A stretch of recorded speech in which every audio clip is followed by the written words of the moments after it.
प्यारे बच्चों नमस्कार। आज की कक्षा में आपका स्वागत है। आज की कक्षा में हम हल करेंगे जो सेट फर्स्ट हो रहे हैं हमारे, उसमें कक्षा 8वीं का हिंदी विषय का जो आज परीक्षा थी, उस परीक्षा के प्रश्न पत्र को हम हल करेंगे। और इससे पहले जो बच्चे हमारे चैनल पर नए हैं वो अपने चैनल को सब्सक्राइब कर लें और आइकॉन को प्रेस कर दें ताकि जब भी नई वीडियो डले तो आपके पास उसका नोटिफिकेशन पहुंच जाए। तो देखिए, इसमें हम प्रश्न नंबर 1 से शुरू करते हैं इसका हल। कवि ने अपने जीवन की तुलना किस ऋतु से की है? ग्रीष्म ऋतु, वसंत ऋतु, शीत ऋतु, वर्षा ऋतु। इसका उत्तर आएगा वसंत। इसके बाद प्रश्न नंबर 2, अच्छा बेटी लला को 4-5 आम छांट कर दो, सिंदूरी वाले देना। यहाँ वाक्य में रेखांकित शब्द व्याकरण की दृष्टि से क्या है? यानी रेखांकित शब्द कौन से हैं? एक तो 4 और 5 है, इसके नीचे रेखा खींची गई है। एक है सिंदूरी वाले सिंदूरी वाले, इसके नीचे रेखा की खींची गई है, इसलिए रेखांकित शब्द दिए हुए। तो इसमें जो है क्या है? विशेषण है, संज्ञा है, सर्वनाम है या क्रिया है? तो इसका जो आंसर है वो होगा विशेषण।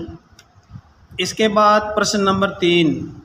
प्रश्न नंबर 3 में देखिए, बस की यात्रा पाठ निम्न में से कौन सी विधा है?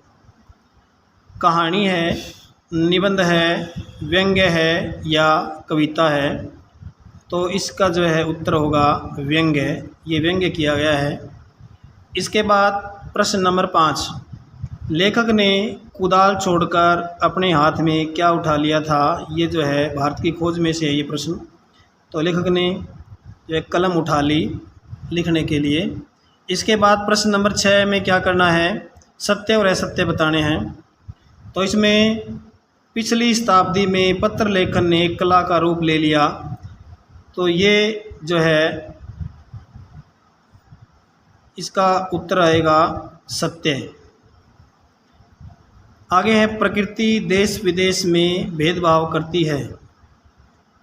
भगवान के डाकिए जो पाठ है इसमें से है ये, और इसका उत्तर आएगा असत्य, नहीं करती, ये गलती हुआ है। बस की रफ्तार अब 15-20 मील हो गई थी। ये सत्य है। जब बस की टंकी में छेद हो गया था तो उसके बाद ऊपर से उसको तेल दिया, उसके बाद उसकी जो रफ्तार 15-20 मील हो गई थी। ये उत्तर सत्य है। इसके बाद देखिए प्रश्न नंबर 9 नंबर में पूछा है, हम भिखमंगों की दुनिया में स्वच्छंद लुटाकर प्यार चले। इसमें प्यार आएगा। इसके बाद प्रश्न नंबर 10, भारत मेरे खून में रचा बसा था। उक्त कथन किसका है? जवाहरलाल नेहरू का है या महात्मा गांधी का है? तो इसका उत्तर आएगा जवाहरलाल नेहरू, भारत की खोज पुस्तक जो रचयिता हैं। इसके बाद प्रश्न नंबर 11। इसके बाद प्रश्न नंबर 11, वस्तु विनिमय क्या है? विनिमय की प्रचलित पद्धति क्या है? ये प्रश्न जो है लाख की चूड़ियाँ जो पाठ है उसमें से आया हुआ है। उसमें जो है बताया गया है प्रचलित पद्धति कि जिस प्रकार वस्तु विनिमय क्या होता है कि हम एक वस्तु खरीदने के लिए उसके बदले में कोई दूसरी वस्तु दे दें, तो इसे कहते हैं वस्तु के बदले वस्तु खरीदना, वस्तु विनिमय कहलाता है। प्रचलित पद्धति क्या है कि अब तो फिर भी वस्तु विनिमय की जो है कमी आती जा रही है। पहले जैसे जमींदार होते थे तो जो लकड़ी का काम करते थे, मिस्त्री खाती कहते हैं उसको, उनसे जो काम करवाते थे, लोहार से काम करवाते थे, उस काम के बदले उन्हें 6 महीनों में जब अनाज पैदा होता था तो अनाज देते थे। तो ये विनिमय की प्रचलित पद्धति थी। इसके बाद प्रश्न नंबर 12, कविता में किन पंक्तियों का भाव है? पक्षी और बादल प्रेम, सद्भाव और एकता का संदेश एक देश से दूसरे देश को भेजते हैं। तो ये पहली जो है पंक्ति हैं, पक्षी और बादल भगवान के डाकिए हैं जो एक महादेश से दूसरे महादेश को जो है सुगंध भेजते हैं, यानी कि सद्भाव और इसका संदेश है वो भेजते हैं। ये पंक्तियाँ आएगी कविता की। जो पहला पद्य है इसका उत्तर रहेगा। इसके बाद प्रश्न नंबर 13, पत्र जैसा संतोष फ़ोन या एसएमएस का संदेश क्यों नहीं दे सकता?